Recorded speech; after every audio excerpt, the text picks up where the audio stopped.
नमस्कार बच्चों। तो एक बार फिर सभी बच्चों का इस YouTube चैनल पर बहुत बहुत स्वागत है। तो आज हम आपका इलेक्ट्रिसिटी का पहले चैप्टर में कराएंगे, आपको पढ़ाएंगे। तो उसमें पार्ट जो है 7वां है और हमने पहले आपको कूलाम के लॉ पर न्यूमेरिकल करा दिए हैं। तो चलिए सभी बच्चे तैयार हो जाइए आज का जो है लेक्चर सुनने के लिए। तो आज के लेक्चर में जो कुछ छोटी छोटी बातें हैं वो मैं आपको बताऊंगा। सबसे पहले आप हेडिंग डाल लीजिए। एक बात है जो अक्सर आती है और बच्चों को पता नहीं रहता है कि निर्वात की वैद्युतशीलता, इसका मात्रक पूछा जाता है। निर्वात की वैद्युतशीलता, वैद्युतशीलता अच्छा कंसेप्ट है ये कभी कभी इसका मात्रक पूछा जाता है। तो निर्वात की वैद्युतशीलता का मात्रक विमा वगैरह मात्रक अक्सर पूछा जाता है। तो ये निर्वात की वैद्युतशीलता का मात्रक क्या होता है वो मैं आपको बताता हूँ। एक बात समझ लीजिए कि हम जानते हैं कूलाम का नियम सभी बच्चे पढ़े हैं। कूलाम का नियम जो है वो होता है F = 1/4πε0 और Q1 Q2/r²। ये तो होता है। अब कूलाम का नियम ये होता है, तो जहां ε0 है, ये इसको क्या बोलते हैं ε0। तो ε0 जो होता है को निर्वात की वैद्युतशीलता कहते हैं। वैद्युतशीलता कहते हैं, ठीक है बच्चों। तो ये जो कूलाम के नियम में आता है, वैद्युत क्षेत्र की तीव्रता में आगे आएगा, आपको पढ़ाया जाएगा। तो ये जो ε0 होता है, ये इस तरह करके, ये आप बनाना बहुत आसान है। कुछ बच्चे बनाने में दिक्कत होती है तो सी बना के और बीच में ऐसे करके यूं कर दो, सी बनाइए और ये ऐसे, ये ε0 होता है। इसे निर्वात की वैद्युतशीलता बोलते हैं। तो सबसे पहले बात उत्पन्न होती है कि इसका मात्रक क्या होगा। तो सबसे पहले यहां से देखो हम निकालें इस फॉर्मूले से। तो क्या करेंगे कि ये ε0 को ऊपर ले आओ और इस f को नीचे ले जाओ। तो क्या हो जाएगा ε0 = 1/4π, ये तो कांस्टेंट हो गया। तो यहाँ पे हम लगाएंगे Q1 Q2/f(r²) से। तो क्या करेंगे प्यारे कि ε0 का जो मात्रक है वो कैसे निकालेंगे, ये तो कांस्टेंट वैल्यू है, इसका तो हमें कोई मतलब नहीं है, कांस्टेंट का कोई मात्रक नहीं होता। तो Q1 Q2/f(r²) का मात्रक। बात क्लियर हुई? इसको ऊपर ले गए, नीचे ले आए। अब देखो हमने पढ़ा है पहले जो है आवेश है, ये Q1 ये Q2 दोनों आवेश हैं। तो इसका मात्रक क्या हो गया कूलाम, इसका मात्रक क्या हो गया कूलाम। बल का मात्रक क्या होता है न्यूटन। आर क्या होती है दोनों आवेशों के बीच की दूरी, आर क्या है दूरी। तो दूरी का मात्रक क्या होता है मीटर। और कितनी घात लगी है 2 लगा दीजिए। तो ε0 का जो है मात्रक क्या बन गया, हमें क्या मिल गया है, तो ये एक बहुत सुंदर सा निकल के आया कूलाम स्क्वायर प्रति न्यूटन मीटर स्क्वायर। ओके बच्चों, ये हमारा क्या आ गया, इसका ε0 का मात्रक आ गया। ओके, नोट कर लीजिए फटाफट। तो इससे ये किसी फॉर्मूले से हम किसी का भी मात्रक है और उसका निकाल सकते हैं। तो यहां से इसका ε0 को क्या कहते हैं, निर्वात की वैद्युतशीलता कहते हैं। ठीक है भाई, नोट कर लो। चलिए, तो ये निर्वात की वैद्युतशीलता हो गई। अब हम बात करते हैं माध्यम की वैद्युतशीलता। तो हम बात कर लें आगे कि माध्यम की वैद्युतशीलता।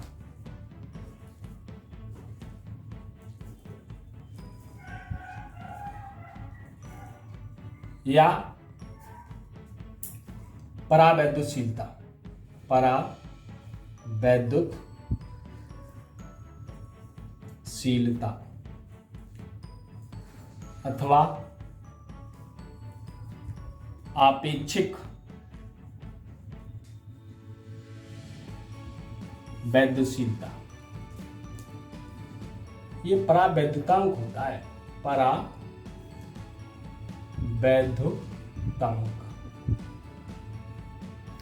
आपेक्षिक वैद्युतशीलता। ये 3 नामों से जानी जाती है, तो इसके बारे में हम आपको बताएंगे। ठीक है, तो ये एक ध्यान रखिए, निर्वात की जो वैद्युतशीलता जो एप्सिलॉन नॉट हमने बताई है, ये जैसे कूलाम ने जब बताया था कि 2 आवेश हैं, तो 2 आवेशों, यहाँ Q1 है, ये Q2 है, तो जब इन दोनों आवेशों के बीच में वायु या निर्वात हो, क्या हो, निर्वात हो, तो क्या होगा, तब एप्सिलॉन नॉट आएगी निर्वात की वैद्युतशीलता, निर्वात की वैद्युतशीलता। ठीक है बच्चों, जब दोनों आवेशों के बीच में माध्यम क्या है, हवा है या वैक्यूम है, कोई कुछ नहीं है, वैक्यूम है, उस समय क्या होगा, इसमें एप्सिलॉन नॉट लगेगा। और इन्हीं दोनों के बीच में हम क्या करें, कोई माध्यम भर दें।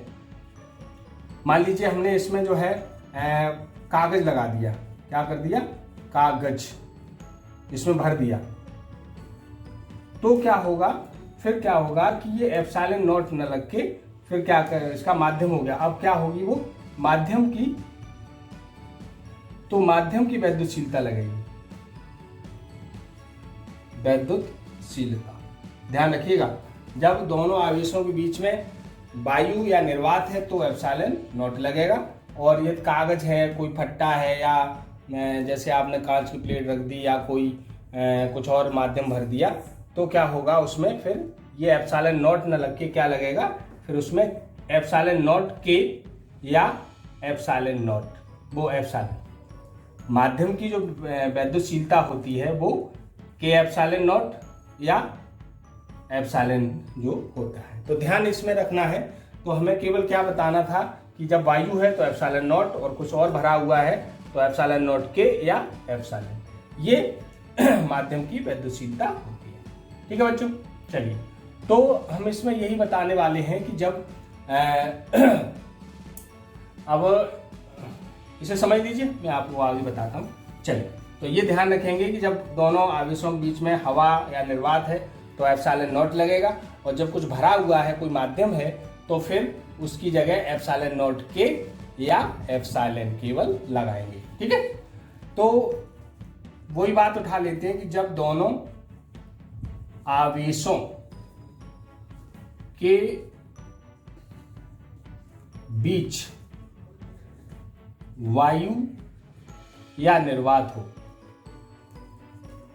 तो वैद्युत बल F कर लो, A for air, 1/4 pi epsilon not, और Q1 Q2 upon R square, समीकरण। और जब दोनों आवेशों के बीच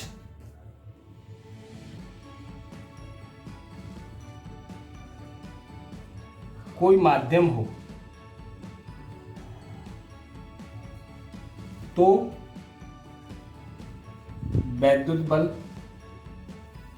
मीडियम है कुछ, तो M ले लो, Fm, 1/एप्सिलॉन नॉट, और हमने क्या बताया था, K लगा देते हैं, और Q1 Q2 upon R square.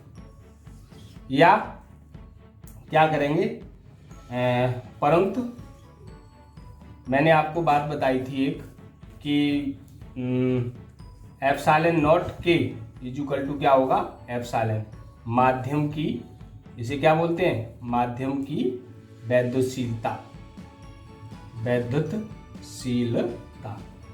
Okay, तो ये जो है इसको जगह हम ये लिख सकते हैं, तो Fm equal to 1/4 pi epsilon not मत बोलना, Q1 Q2 अपॉन R, समीकरण 3।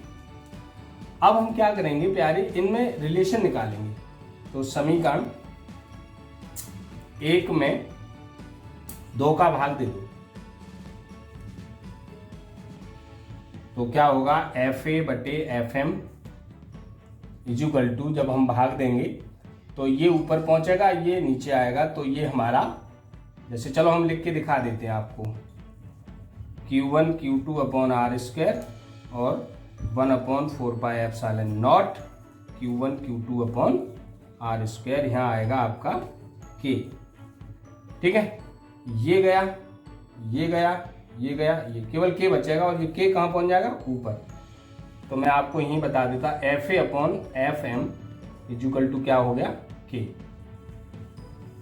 ठीक है बच्चों, तो ये जो है हम जैसे एफ एम निकालें यहाँ से, तो एफ एम जो मीडियम में किसी माध्यम में जो बल होता है वो एयर का 1/k गुना हो जाता है प्यारे। यानी कि जब हम कोई माध्यम भर देंगे दोनों आवेशों के बीच में तो विद्युत बल कम हो जाएगा। ये गांठ बांध लो कि जब हम दो आवेशों के बीच में कुछ माध्यम भर देंगे तो उनके बीच में लगने वाला आकर्षण या प्रतिकर्षण जो बल होगा, विद्युत बल, वो कम हो जाएगा। ठीक है बच्चों, अब हम थोड़ा इसको और इसको लेके देखें। इसी प्रकार क्या करेंगे हम, इसी प्रकार जैसे हम यहाँ से यदि हम के का मान निकाल लें तो क्या करेंगे, जैसे इसी प्रकार एप्सिलॉन नॉट के इक्वल टू एप्सिलॉन होता है, तो के इक्वल टू क्या होगा, एप्सिलॉन बटे एप्सिलॉन नॉट रखने पर ये रख दो।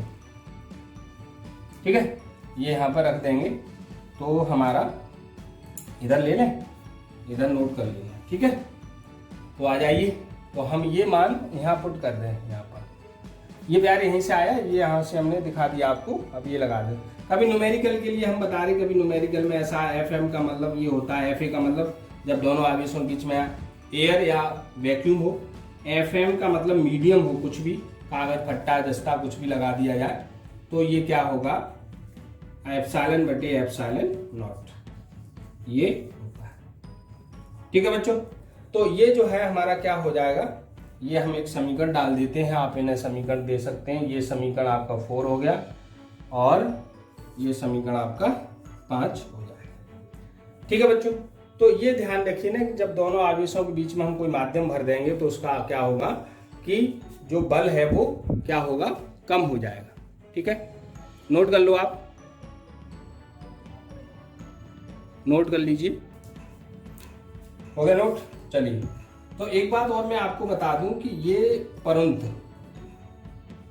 एप्सिलॉन बटे epsilon not equal to epsilon R होती है, जिसे हम क्या कहते हैं, जिसे ये वाला आपेक्षिक वैद्युतशीलता, आपेक्षिक वैद्युतशीलता।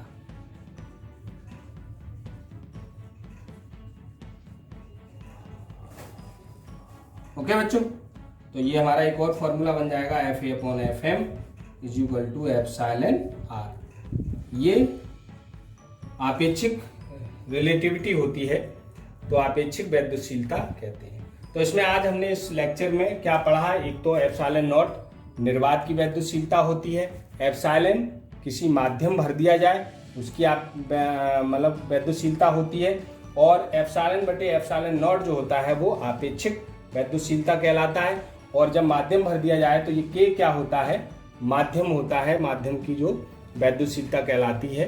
तो ये जो है और मतलब इसके जो फॉर्मूले हैं इनको आपको नोट करने हैं और याद रखना है। ठीक है बच्चों, तो ये चीज़ें हमने कुछ इसमें ध्यान रखी है। एक नोट में आपको बता दूं कि नोट ये है कि धातुओं के लिए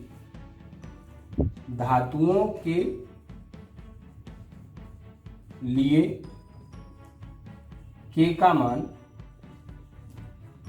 अनंत होता है, इनफाइनाइट, जबकि वायु या निर्वात के लिए के का मान 1 होता है। ओके, चलिए, तो ये हमारा आज का लेक्चर पूरा होता है। इस लेक्चर में आपने 2 चीजें पढ़ी, निर्वात की वैद्युतशीलता और माध्यम की वैद्युतशीलता। तो ये ध्यान रखना, ये आपको एक तो आपको मैं बताऊं मेन चीज, एक तो ये याद रखनी है, ठीक है, और ये हमने आपको इसका मात्रक इंपोर्टेंट है, और एक ओके, और उसके बाद इस पर न्यूमेरिकल होंगे, ये आपको कभी ये पूछा जाए कि माध्यम रखने पर बल पर क्या प्रभाव पड़ेगा, तो बल याद ध्यान रखना, विद्युत बल कम हो जाए। ओके बच्चों, तो इस लेक्चर में इतना ही। उम्मीद है कि आपको ये लेक्चर समझ में आया होगा, आप नोट्स बना लिए, और ये अच्छा लगा हो तो इसको प्लीज़ शेयर और सब्सक्राइब और लाइक ज़रूर कीजिए। ओके, पढ़ते रहिए। Best of luck. ऊपर वाली